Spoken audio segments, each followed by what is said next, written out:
coronavirus? There's nothing to see here. Or is there?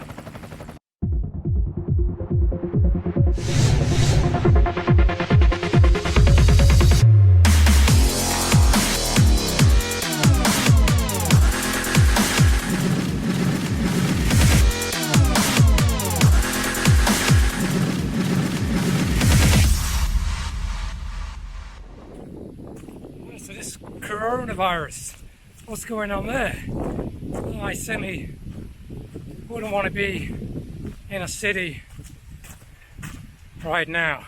I think being out in the countryside in the sticks is a perfect time to live this kind of lifestyle. I have friends in Singapore. They're on an orange alert now, and they're saying all the shops are running out of baby food and all kinds of stuff. People started panic buying. Maybe they're a few days away from a lockdown, like 400 million people in China. That's like bigger than the total population of the US on lockdown. You've seen the videos coming out of China where people have been dragged out the house and forced into camps and all kinds of crazy stuff, put in boxes. So who knows really what's going on over there. Personally, I think it's a lot worse than it actually is being reported. Figures are far higher. That's my personal opinion. Hopefully I'm wrong. It'd be nice to be proved wrong. But I try to join up the dots and see what's really going on. And so I always got to follow the money and look at the markets. So I said about a week ago, obviously if you've seen some of my videos, I'm always talking about durian and how everybody in Thailand always follows the same patterns.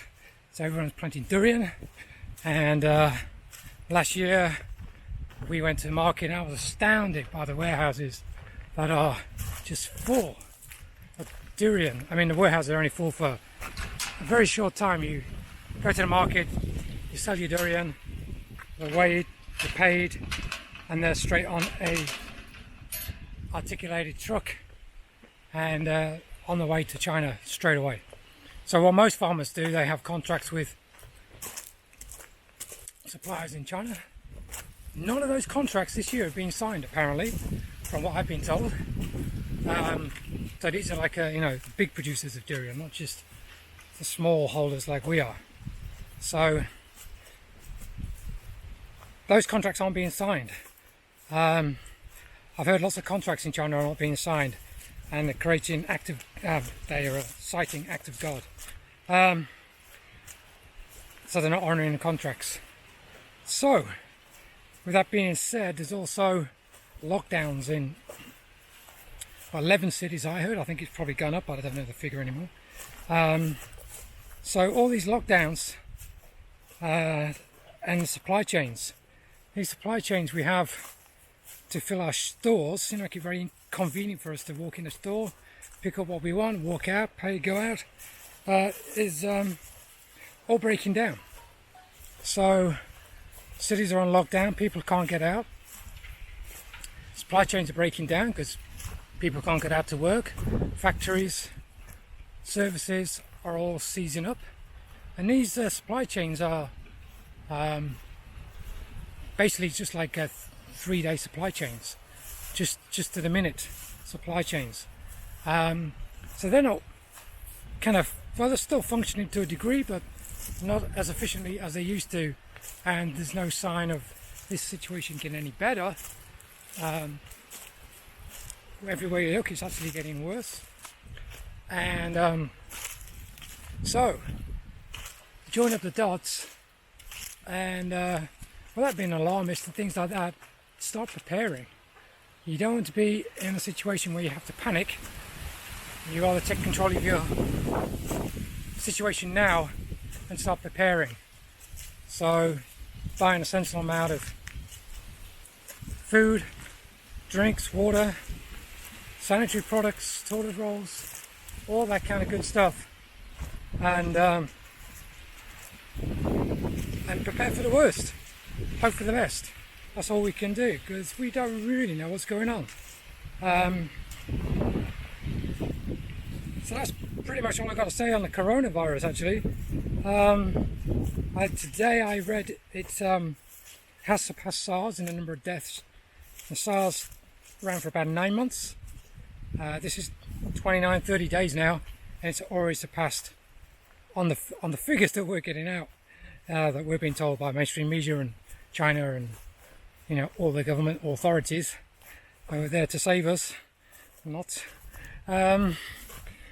So yeah, these things are looking far worse. So no one knows what's going on. You can say, yes, I've heard it all before, like, well, more people die on the roads in Thailand. Yeah, that's true. All these kind of things. But we don't know what we're dealing with here at the end of the day. So it's prudent to prepare, because you don't want to be in a panic when the shops are running out, or if your city, town gets on a lockdown. They've talked about the martial plan in America already, martial law basically. Obviously 400 million people are on lockdown in China. Singapore's at its second highest level. So all these things are culminating to something, and we don't know what. So we've had the warnings. There's no harm in preparing, getting some pasta and some dried goods and tin goods even, and things like that, and saving them up for a rainy day. You can always eat them if this thing passes and nothing happens, then great, you got a bit of stock. The other thing is with these supply chains as well, of course, is prices. All the prices are going to go up, supply and demand. If things aren't readily available, as you've seen already, masks are commanding a very high price. Even the government here are selling masks, and they've had a lot of stick about that. I don't know. Not for me to comment. I'm a guest in their country. But yeah, supply and demand. So we'll see. Obviously, there's a big pig swine flu epidemic hit China, and half the population of the world's entire pig, half the entire world's population of pigs have been slaughtered. So pork prices are going up. Supply chains are being cut everywhere, and it's not looking too good for the future for a lot of things. So if you're in the tourist industry, hotels are obviously not being booked up. People are cancelling like crazy.